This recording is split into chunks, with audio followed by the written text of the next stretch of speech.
25 years ago, in 1995, a Cornell University economist wrote what I think at least is one of the great books on contemporary capitalism.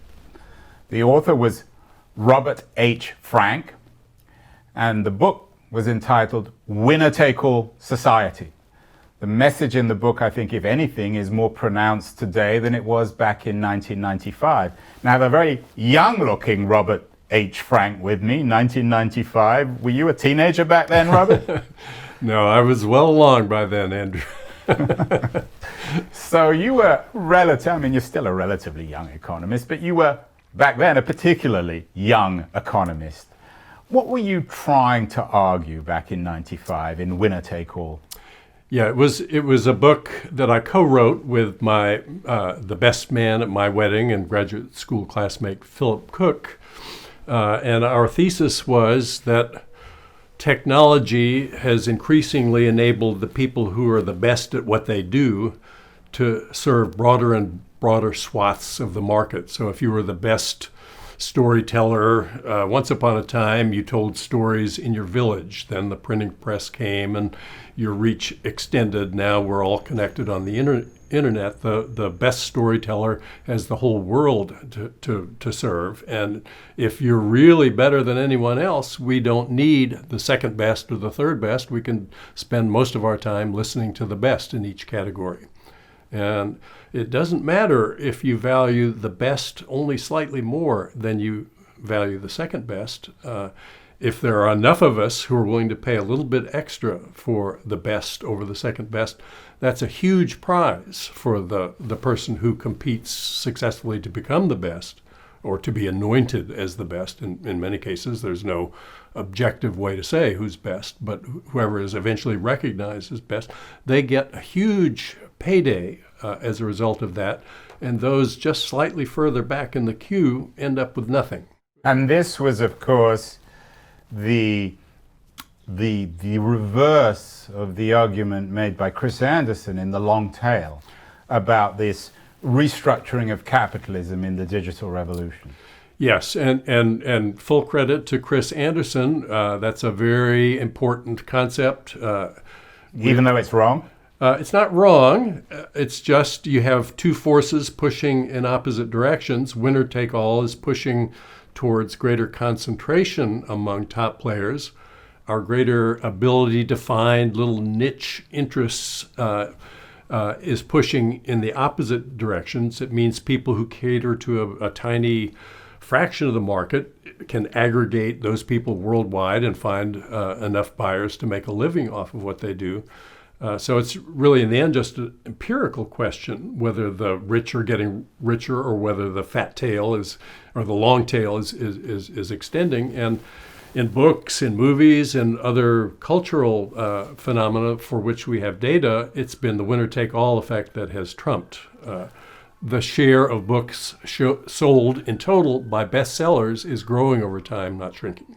And your winner-take-all argument now, which you made in 1995, is really borne out in the architecture of particularly the digital economy, where 25 years after you wrote your book, companies like Google, which was a startup back then, barely even a startup, is now $1 trillion company. And the same is true of Amazon, and Apple has kind of reinvented itself. So is the architecture of the digital economy reflected throughout capitalism? Is it true in transportation and banking, or is it particularly true in the digital sphere?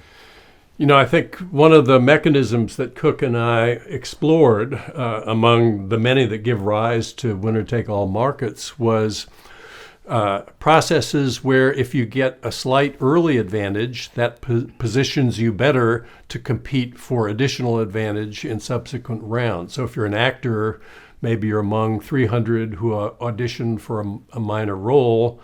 The casting director really flips a coin and picks one. Then, in the second round, you're a known actor. People know who you are because you had a role in a prominent film. That's a reason for you to be cast in your second role, and then it multiplies from.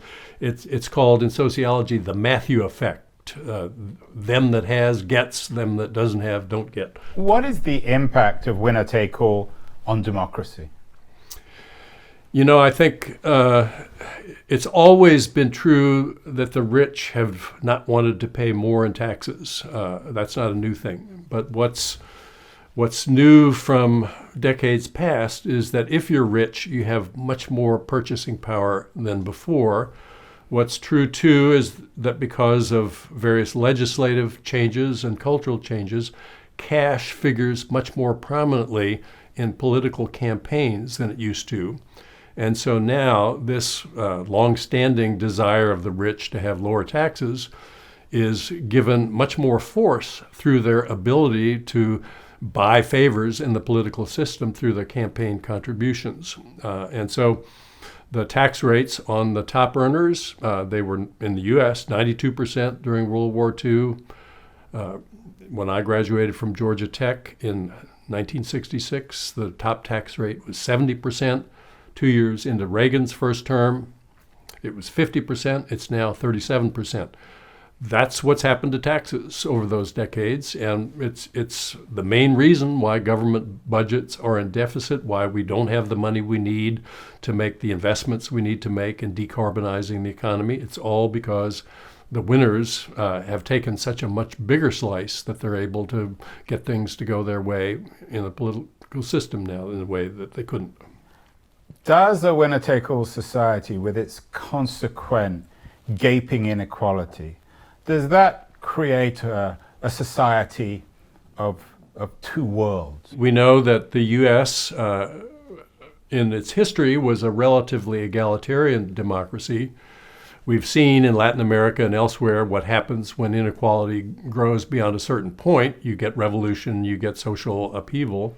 And you get dictatorship. You get dictatorship. On the part both of, sometimes driven by the angry mob, sometimes driven by the wealthy. It's going to be necessary for something to change. Yeah, as we came into Berkeley, we saw the homeless encampments all along the street sides, and yet there are upscale restaurants like never before in the very same municipality. The divide between those that have and those that don't have has grown so big now that I think we are seeing forces in both of the two directions you mentioned towards an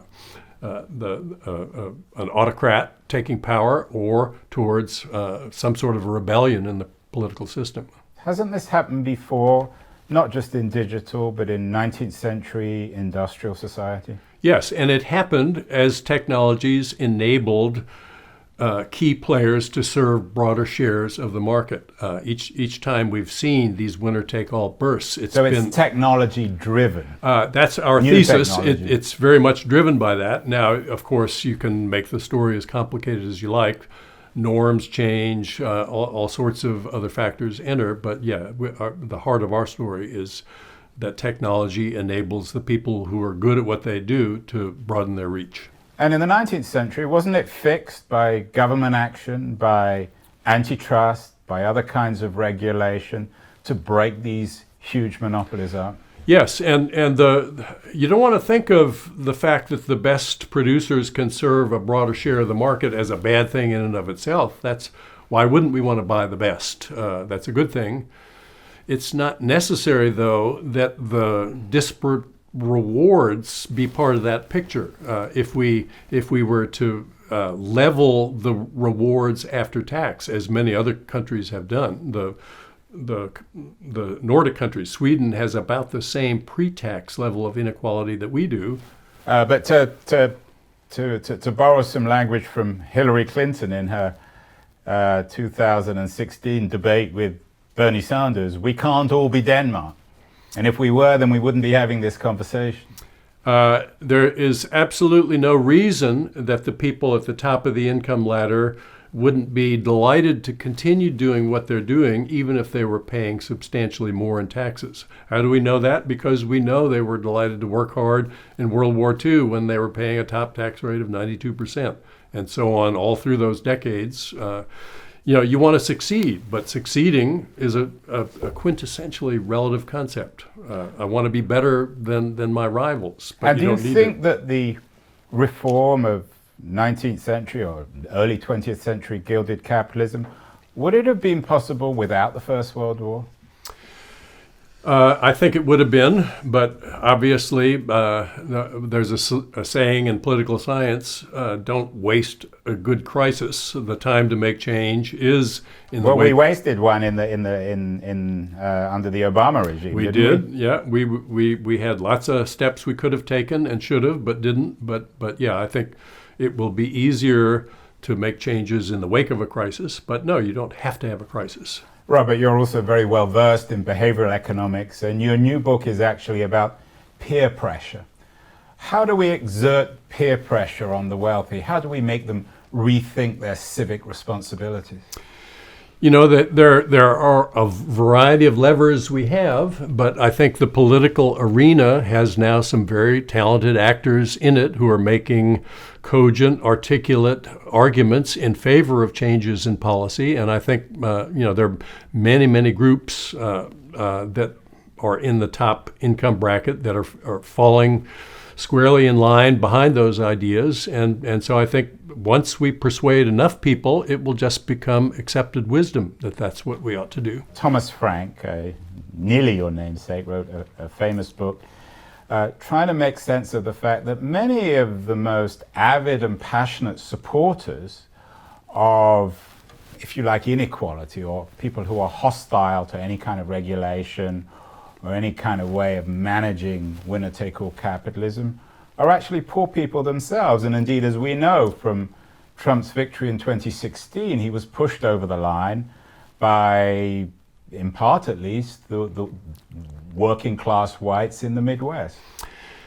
It's true that the people in those groups have often voted against their interests.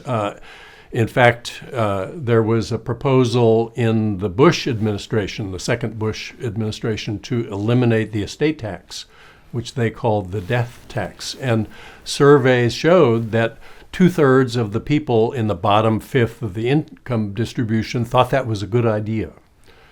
And the reverse is true as well. The Warren Buffetts and the Jeff Bezoses of the world are often quite comfortable with paying higher taxes. Yes. I commissioned a survey in which I asked people to give an opinion about eliminating the estate tax, first without any further explanation than just to say what it was. It's the tax your heirs pay when you die. And in the second wave of the survey, I told people that if we eliminate the estate tax, we will lose so many billions of revenue, which would mean raising income taxes or sales taxes, or borrowing more money from the Chinese and Japanese, or cutting government services like some of the ones that had been recently cut. What do you think we should do with the estate tax? Then we got a very big majority in favor of keeping it. Robert, you wrote Winner Take All in 1995, 25 years ago. If you were writing the book again, two brief questions. What did you get wrong, which you would correct now, and what would you add, which you didn't say in 1995? The occasion came 4 years ago. We were asked to put out a UK edition with an updated preface. And so Phil Cook and I reread the manuscript from front to back. It had been more than 20 years since I had done that. And we both exchanged messages to the effect that, wow, there isn't really a whole lot we would want to change in the argument we launched that far back. That wouldn't be true of many other things I've had to weigh in on. I once weighed in on the Time Warner AOL merger. I thought it was a good idea. There would be synergies. So you're not infallible. I'm not infallible, like but all other economists. But we didn't claim much in that book that hasn't panned out more or less the way we imagined that it would.